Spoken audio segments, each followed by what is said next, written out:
Oh my god, it's a stud.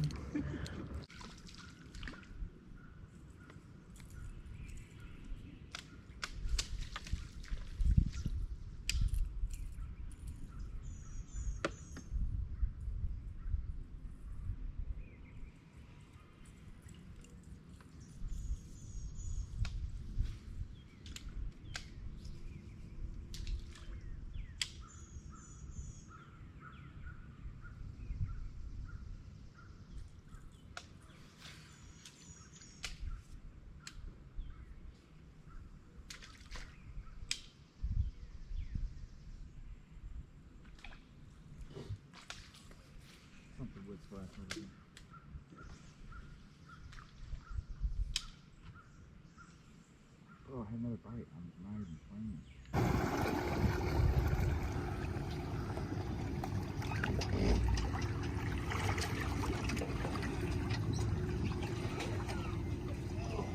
Brother, did we put the plug in?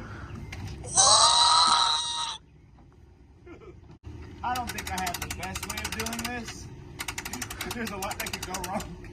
You have your way of doing it, and that's what matters.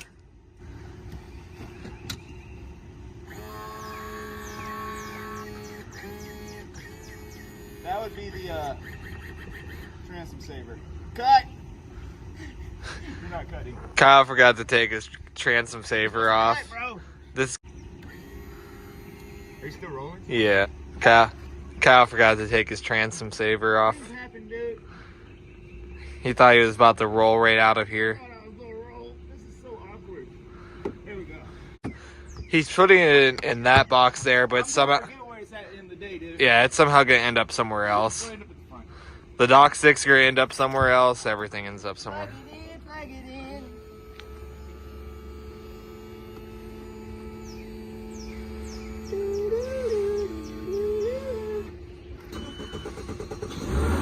Oh yeah. Dude, why are so many close? Nah, go ahead. What was that?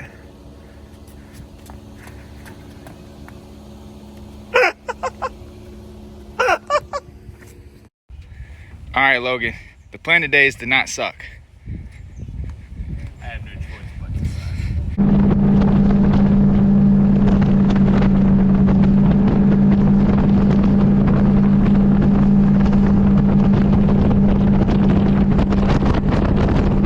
From 30,000 feet, can't beat the view.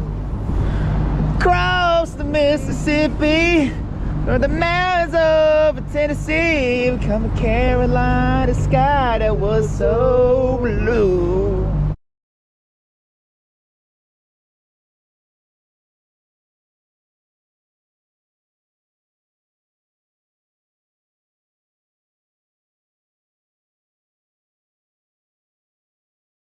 They got their reasons. You bluegill cow.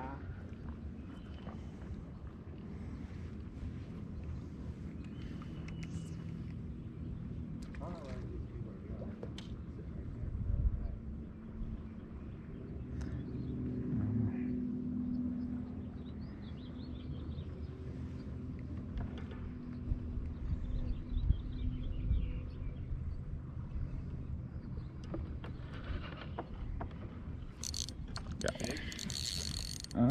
No telling. It's definitely not tiny. Might be a good crappie. Yeah, get that net ready, sir. Oh, it's good. Whatever it is, it's good. It's good crappie. It's a giant one, dude. Get it, good. Oh my god, it's a stud. Bro, get him. That's a slab. That's a slab. Attaboy, buddy. Certified slab daddy. Going to the Slabathon 3000. I might. Blab. I got the live well going. Appreciate it. Look at that thing. That's a big one. Oh.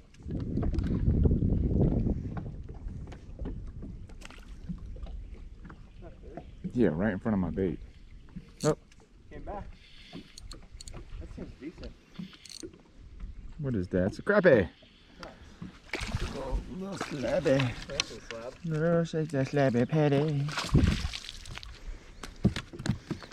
Oh, come on now. Come on now. There we go. That's what you call. You get that one on film? Yeah. Nice. All right, so this is the first part of the equation for success. Okay, for success, I am running these iFish BG jig heads. 3 different sizes, 2 different hook sizes. This is the classic 12. This is like the OG one, the 1 gram bluegill special. As you can see, that's it right there. I got the 1.25 for less than 10 feet of water, and I got the 1.5 when they're suspended in some deeper water, or if I just need a little bigger head for some reason. But they're all set up on some baits for y'all. But peep this out, man. So this size 12, I actually cut a little bit of that top of that Donkey Tail Junior out, man. So this Donkey Tail Junior, this is the game changer for me. So this setup alone, these jig heads and swim baits alone have accounted for thousands of fish for me in one season, bro.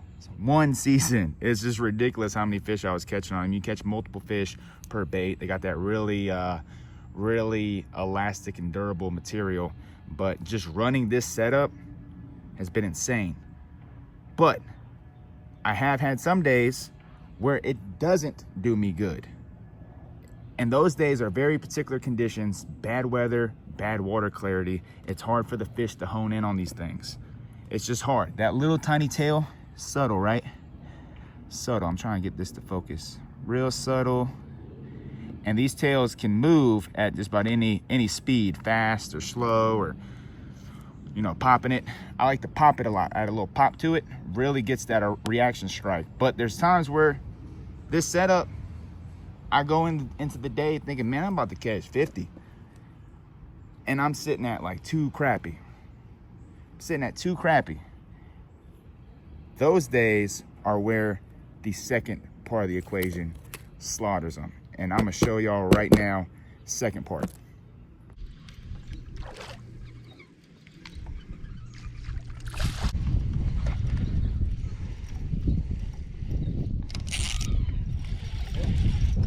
Yep.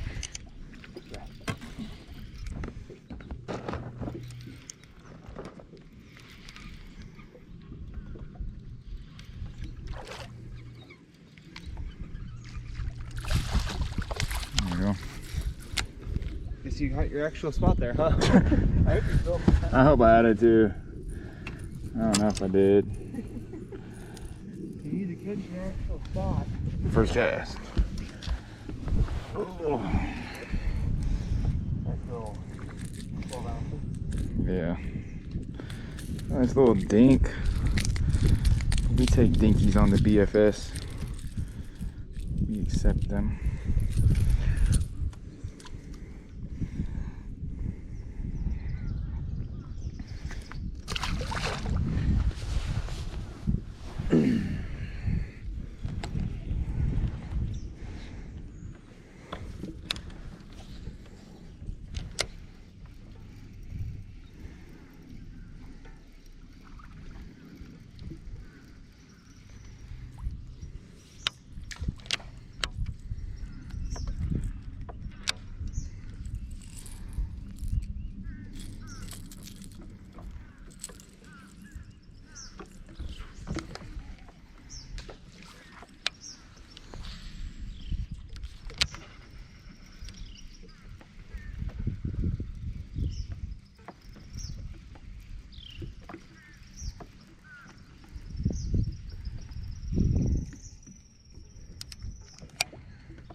It didn't feel like one at first, but now it's fighting. I feel like it's gonna be a little healthy. A little healthy one. Yeah, it's another healthy one. I got you. Yeah. Appreciate it. All right, y'all. This little crankbait here is getting ate up.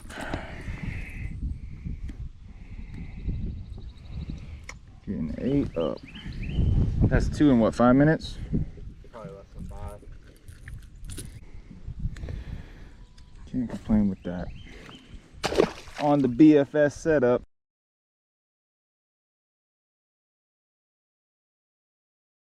I'm looking at them, man. The second equation is going to be these BFS crankbaits. So I'm a big fan running a super ultralight rod, running these donkey tails with the BGs. It does me really well when the fish can kind of see and hone in on a bait. But when it's really windy and muddy, as indicative of today, these deals, man, these deals, particularly this deal. The erratic hunting action, the vibrations, the finish. This is the perfect do-it-all finish right here. The pearl shad with the chartreuse hints. It's got a weight system to help cast. It's only 1/5 of an ounce. It says that it dives to 7 feet. So I don't know about that. I'd say probably 6. But I guess under the ideal conditions, it'll go to 7. This is the do-it-all, man. Money Badger, 1/5 of an ounce. This is great for shallow water when I'm running shallow. Bank anglers, this is a good option. This is the Pro Blue color. Awesome clear water color of the Mega Bass Griffin BFS crank. But yeah, that erratic hunting action and the wobbles that they generate get bites that these won't. These are a lot more subtle. They get bites many situations, but there's sometimes, like today, I just wasn't getting bit on them the way I was wanting to. Switched over to this and it was automatic, man. Can't beat the price really for the Money Badgers. They're very affordable. Lucky Craft makes a few BFS cranks. So many companies make a BFS crank, but I would just stick with the Money Badger and the Mega Bass for a 1-2 punch. I don't feel like you can go wrong, and you can just load the boat up, man. So depending on what you want to do, go after them, man. I'm a big fan of a super ultralight and a BFS rod on the deck, because these can fish conditions, can fish speeds, can fish water, cover water a lot faster than these, and vice versa. These are much more subtle and finessey. Depending on what you're fishing for, can probably be a better option. But that's up for you to decide. That's up for you to really get out there and find your groove. But all I can say is thousands of fish with this setup has been caught by me. Over the years, I've always ran something similar to this. Little grub jig head setup with a Finesse crankbait as my, backup weapon. Think of this as like a 22. Think of this as like a 5.56, 223. Backup option, straight up loaded the boat. And then if I noticed something, if I noticed I was really whacking them on these, I kept the Finesse crankbait, your classic flat side, whatever. I kept the Finesse crankbait in my hands and covered water. You can just cover water with these. So yeah, man, that's all I really have today. This is the best setup for a good day under tough conditions, in my opinion. You can argue a rooster tail. You can argue a BFS spinnerbait. Rooster tail is going to catch them no matter what. But I honestly feel this 1-2 punch is the best for a good day. These will get you some numbers. These will get you some size. These will get you everything. These will get you some bass, some crappie, some perch, whatever. These can get you some surprises right here. But so can these. Like I've hooked 4-pound bass on these. I've hooked some big blue cats on these. So you never know, man. But that's up for you to decide. That's up for you to find out. I'm saving you some time. I'm setting you up for success. Give these a whirl. Holler at me later. I'm sure you're going to catch some numbers, man. Y'all take care. Yo, remember that one time we wore wigs? Nah. Me neither.